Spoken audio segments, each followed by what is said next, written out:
Israel 365 Action, which is a tremendous resource, is the co-host of a podcast called Shoulder to Shoulder and a columnist for the Jerusalem Post. He has contributed to these programs in the past and to our television program, Securing America. And with his permission, we have excerpted a clip from an interview that I conducted with him today that will be appearing, I think, tomorrow morning on the Real America's Voice network. We are delighted to have it. And let me just say, speaking of television, we very much appreciate Fox Business allowing us to make use of that clip from Maria Bartiromo and Gordon Chang to set up, among others, this piece with Rabbi Wolecki. Let's go to his video, please. Well, what a time to be alive, Frank.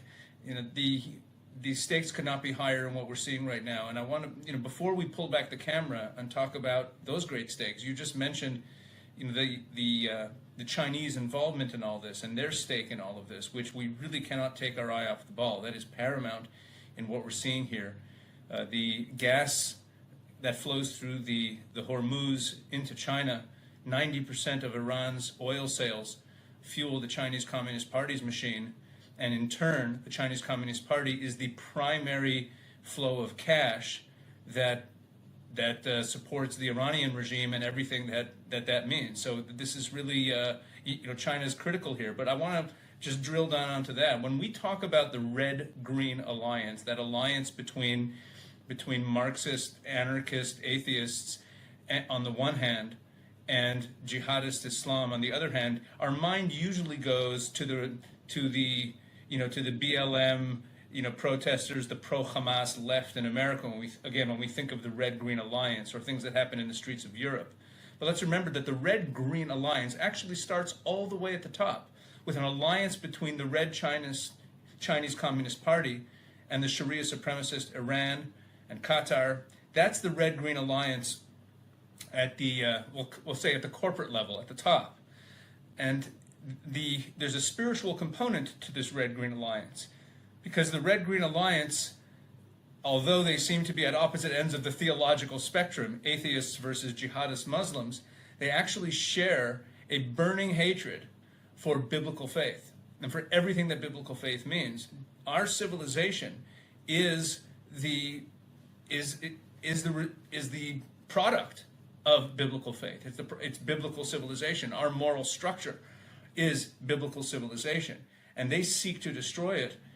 And in the eye of the storm is what happens to the Jewish people, what happens to the people of Israel. What building stood on the Temple Mount in Jerusalem 2,000 years ago?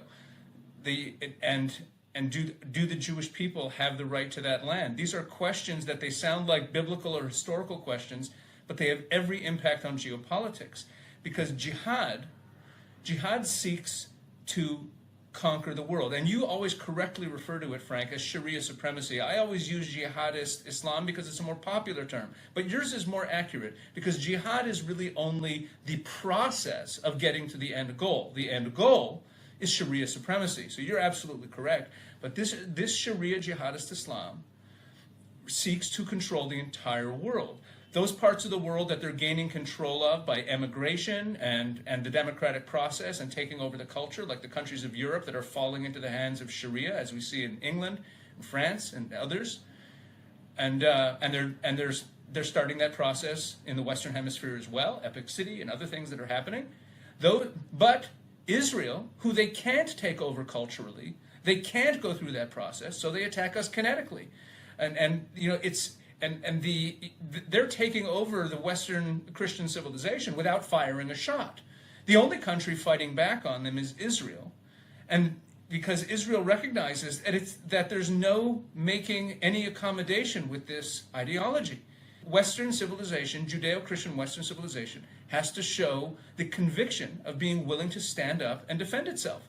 The question is, at what point are you willing to actually fight? And if that answer is just never, because blessed be the peacemakers, and now we have conservative America First Christian Americans who are cheering for the Steve Witkoff wing of the White House, seeking an accommodation with this regime. They're going to call it peace when all it actually is kicking the can down the road and never actually delivering a defeat to Sharia supremacy when we have a once-in-a-millennium opportunity to do so. Everyone in the West knows that, as I said, Islam is threatening the Western world. And here we have an opportunity to deliver it a defeat. You know, Franklin Delano Roosevelt said in World War II that the only option was unconditional surrender of Nazi Germany, of Imperial Japan, to genocidal ideologies. And the only reason that Nazi Germany and Imperial Japan both moderated so quickly is that unequivocal defeat, when the enemy is brought to their knees, it is the only way to really change an ideology, and that is a biblical idea. It's a biblical idea in Psalm 83. Psalm 83 is all about warfare, and it speaks about how the enemies of God seek to undo God's plan, specifically God's plan for Israel. And then it turns into a prayer beseeching God to defeat the enemies. And ultimately, at the end of the psalm, before declaring the final punchline, which is that God should reign over all the earth, there is the final request in the prayer is repeated 3 times, asking God to bring shame upon our enemies, which leads to the question, why do I care if my enemies are ashamed?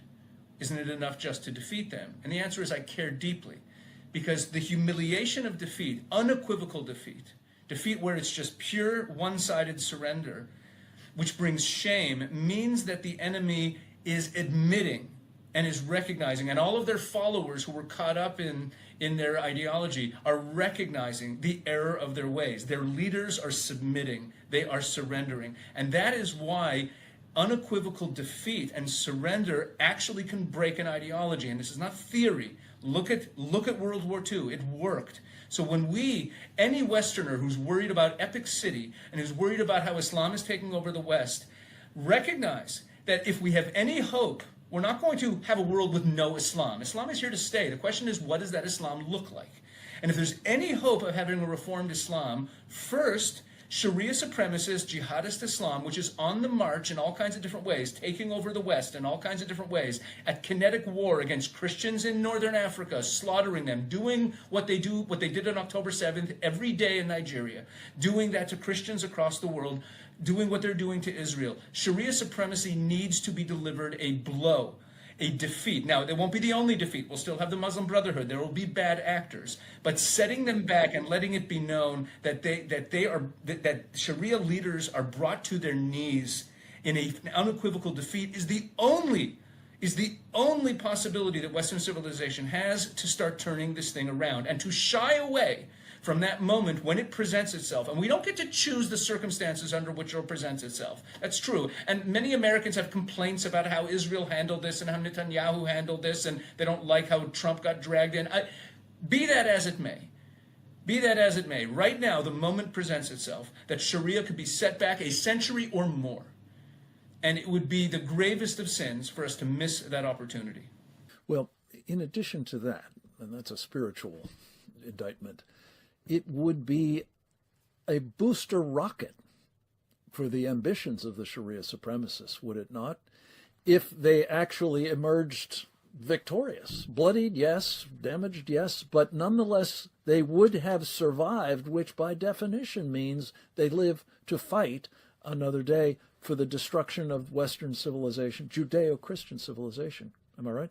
Frank, this brings to mind Sun Tzu's comment. People like to quote Sun Tzu, know your enemy, but the full quote is actually much deeper. Sun Tzu said, if you know yourself and not your enemy, for every victory you think you have attained, you will have attained a defeat. And what that means is that if you're defining victory on your terms, based on what your outcome is, we want to be safe, we want them to leave us alone, but you're not actually thinking about how they define defeat, then they could still not realize they were defeated. That shame I spoke about before, that shame and that humiliation of surrender will never be reached, and nothing will ever change. And they might still define it as a victory. Wherever he winds up, Donald Trump has the opportunity here to either be a part of a grand victory for Western civilization that we've been waiting for 1,400 years, or to kick the can down the road in the long chain of other appeasers who have allowed Sharia supremacy to declare victory. The greatest of legacies, on the one hand, and unfortunately a legacy that will be shown to have simply set the stage for the next conflict. And